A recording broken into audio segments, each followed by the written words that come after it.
Back at it. This is so fun. I got 4 boxes I'm gonna jump into, squeeze it in within 10 minutes. Thank you for being here. We'll do the flyby at the end of all these decks. I'm hoping you get to watch us and be as stoked with us as we unbox these for the first time out the back room of the collection at Western.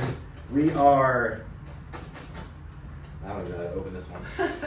All these boxes are so finagled. And old tape.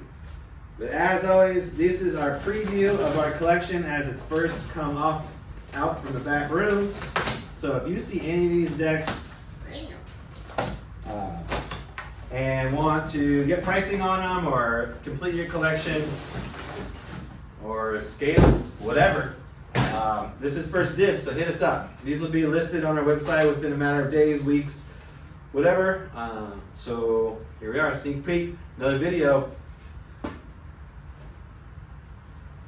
Voguing, strike a pose, voguing, no graphic. I'm gonna assume that being right next to this deck right here, this Bianca Chandon, it's 917, Alex Olson doing some creative stuff. This looks like people just having a good time dancing, like a cool party shot, and they made a graphic out of it. Right on, Bianca Chandon. Man, actually, I really like that. Super unassuming, all smiles. No one ready to be captured, but they were. Oh, here we got it in blue too. Voguing in blue. Oh man, I'd love to be able to just like spend money making boards, just like have my phone number on it, 917, and just like if they sell, cool. If not, like there you go. I love that. House of Bianca, legendary.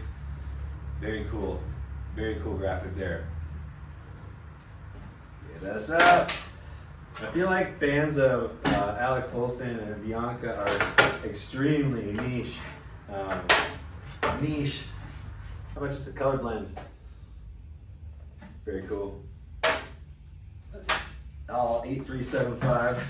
It's a picture of a garden in the hillside. Yeah, these are all Bianca 917. Another voguing deck. Here's another landscape. Minimal branding, like no cares, no agenda. Like there is something to say about brands that, like this brand that, and making the statement through their graphics like that. It's extremely beautiful and artistic, and with no agenda and cause or identity to necessarily, like we keep recreating. They keep spinning it and going with it. So shout out to 917 and Bianca. Like not a deck you'd see in a lot of skate shops. I mean, maybe some 917 now, but like just, whew, it's very cool, man.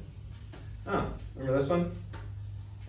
This is a reissue of the Guy Mariano. This label is extremely faded. Accidental gun death.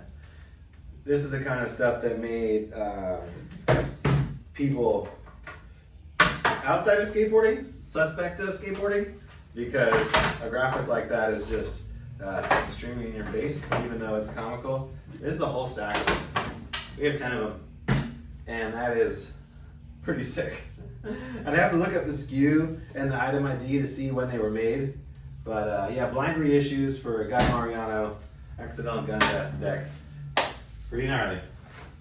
I remember being so proud of having a skateboard with like super messed up graphics when I was a kid. A lot of my homies had like the Tom Penny flip, and that was cool. Like Cheech and Chong, like we smoke weed, we get it, cool. I never had that deck. A lot of my friends did, but I always had like random other brands.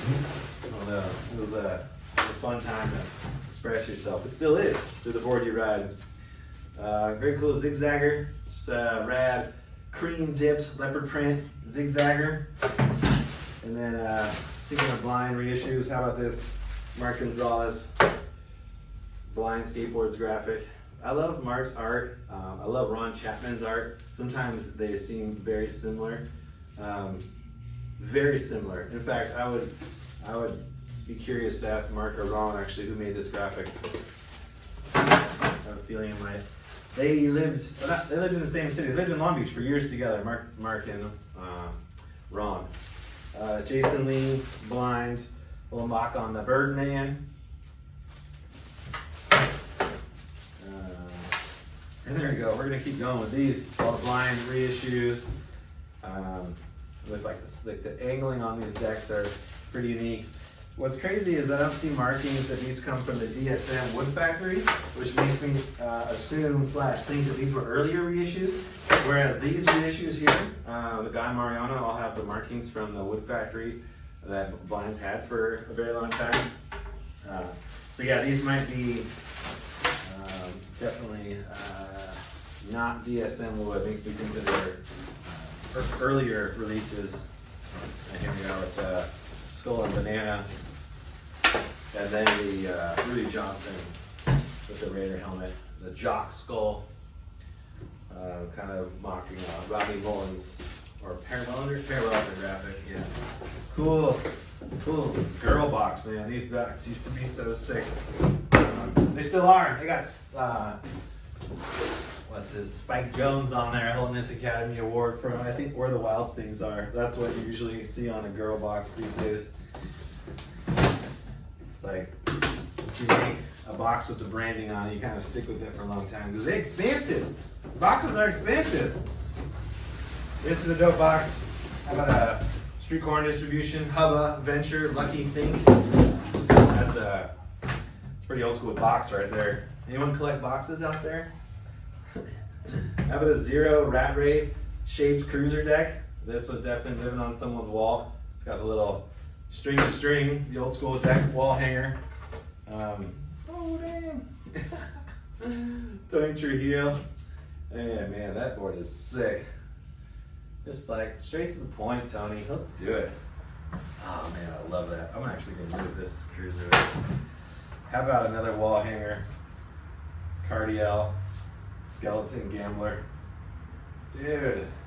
Alright, you already read my messaging, heard my voice, my tone change when I talk about a few of my favorite skaters. I'm hoping you're thinking about and seeing some of your favorite skaters out there too, but Cardiel is just, man, at a time where I was starting to ride a lot of transition in the early 2000s, like it was like Tony T and Cardiel were like mimic and mock and recreate and at least attempt to when skating big transition. So some of these decks, I'll be honest with you guys, we're pricing them because there's zero pricing out there in the world, and quite honestly, like we want them to go to someone who really wants them, and honestly, we might keep them forever. Like we are sharing this collection with you with the sneak peek and putting pricing out there to kind of say, hey, these boards are available, but you know, we're showing it because we're collectors too.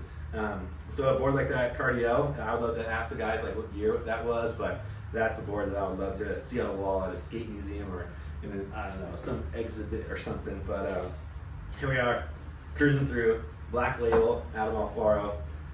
I actually played pool with this guy once, and he got really bummed because he lost. He might have been having a bad day, but whatever. That was one time long ago. How about Blunt's Boost Beagle? Oh man, that's a great deck. And this has a similar top ply graphic for this anti-hero for Frank Gerwer as like a Che Guevara mock. And there's a sticker on the top that says anti-hero pew. And what you would do with these stickers, this one and these ones here that have like the Coca-Cola styling on it, you would wrap them around a beer at a demo. And it'd just be drinking a can of anti-hero. I remember a few demos of the years seeing the crew just crushing Budweisers with anti-hero stickers on them. How about a anti-hero large French fry of bullets? Holy smokes. No, these are called Freedom Fries, guys. Freedom Fries. I'm hating it. Hell yeah. Anti-hero. Oh, sick. Matt Hensley, Black Label, PS Sticks deck. Just an awesome shape. Holy smokes. And this shape makes me think of one of my very first skateboard, which was a Ray Underhill. Very similar to this deck. I got that at Witt's Pipeline. It was amazing. Witt's used to have the amazing This was 1983, my first deck, but this was guy lived right down the street at that time. So Matt Hensley, Black Label board. You know, I was talking about Cardiel.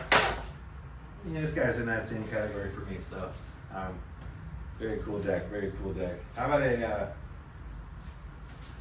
signed Sean Sheffy 2009 Plan B deck? I was talking with someone the other day about signed decks and how if it's signed to someone else, does it still have value? I don't know. You tell me. I think it's pretty rad to see someone's signature. I could take it or leave it in my collection, unless I got the autograph myself in a casual environment we met. I don't know. Comment below, hit us up if that impacts you with that 2009 limited reissue Sean Sheffy. It's signed to someone else, but here we are, 10 minutes in, jammed through a huge, awesome array of decks in this collection. Hit us up, let's do some pricing. We're gonna lay these out, check them out. Next video is coming tomorrow. We're keeping this thing rolling, digging through the boxes, digging through the collection. Peace out, guys.